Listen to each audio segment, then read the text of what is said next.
Hey guys, what's up? It's Taha here, and today I'm gonna show you the best $500 gaming PC that could pretty much run all the latest games fine on medium to high settings and could keep the frame rates above 40s. So follow me on Twitter at Taha701, Facebook TS/technology. So let's get started. So I've opened up the PC part picker site. Excellent site to choose your PC parts and components, and it gives up some discounts as well, and you could get some parts in a cheap price. So for the processor, I went with the Intel Core i3-4150. It has an LG1150 socket and is clocked up at 3.5 GHz, has 2 cores, and it has hyper-threading, which makes the Windows see it as a 4-core processor, and yet gives up some boost in some applications. It also has Intel HD 4400 graphics and is a very nice processor. You could do some multitasking with it as well as doing all your stuff, doing 3D modeling or anything you want.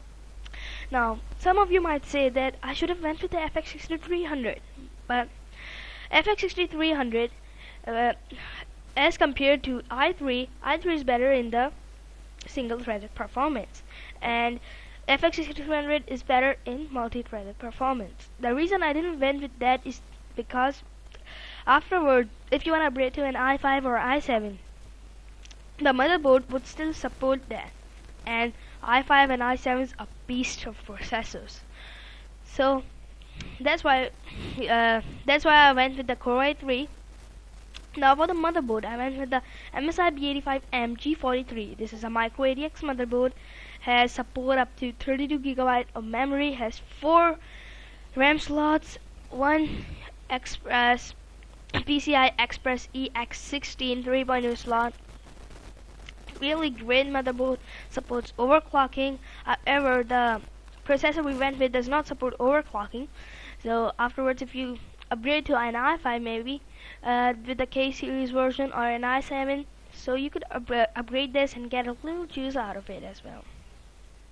Alright, so now it has rare 6 USB ports. 4 of them are to USB 2.0, 2 of them are USB 3.0.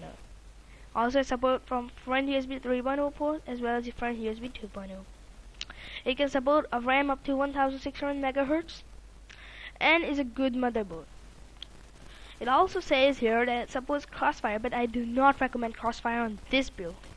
Please do not Crossfire, it could harm your components, anything. So for the memory, I went with the Crucial Ballistic Sport 4 GB of memory. It has 1600 MHz of speed, which is excellent. Now don't freak out when I say 4 GB of memory. 4 GB is enough to power your game or do some multitasking. However, if you want 8 GB, you could get another stick of 4 GB of memory and put it in your motherboard. Our motherboard can support up to 4 slots of memory, so you can put it in and you will have 8 GB of memory.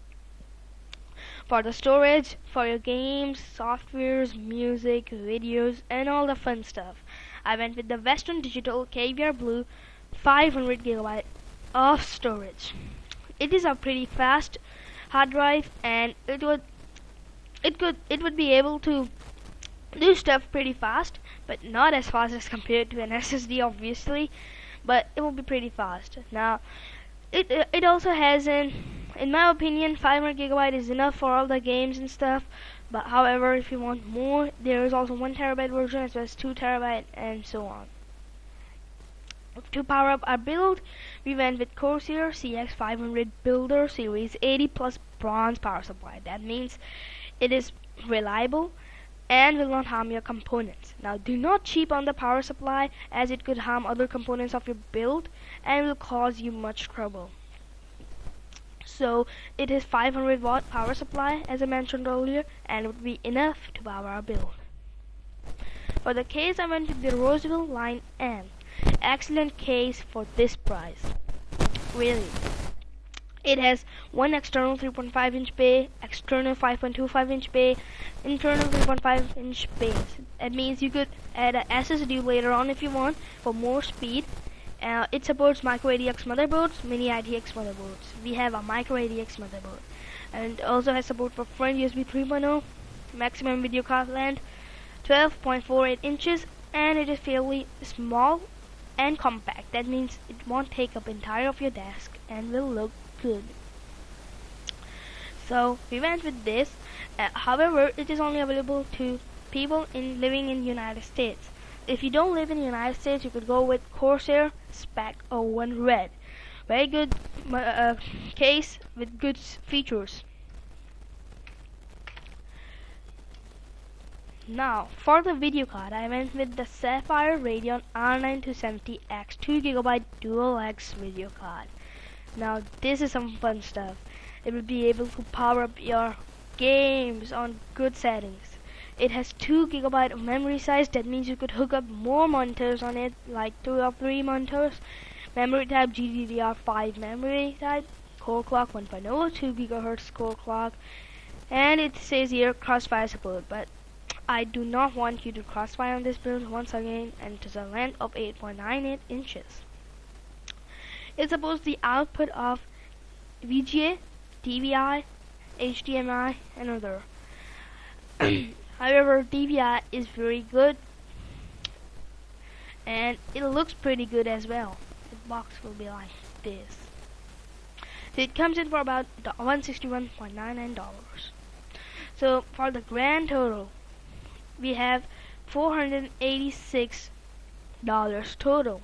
That means we are like $15 behind our budget, and that is great. You could save up some money for your mouse and keyboard if you don't have them, and or get another cool features, cool things such as an optical drive or other.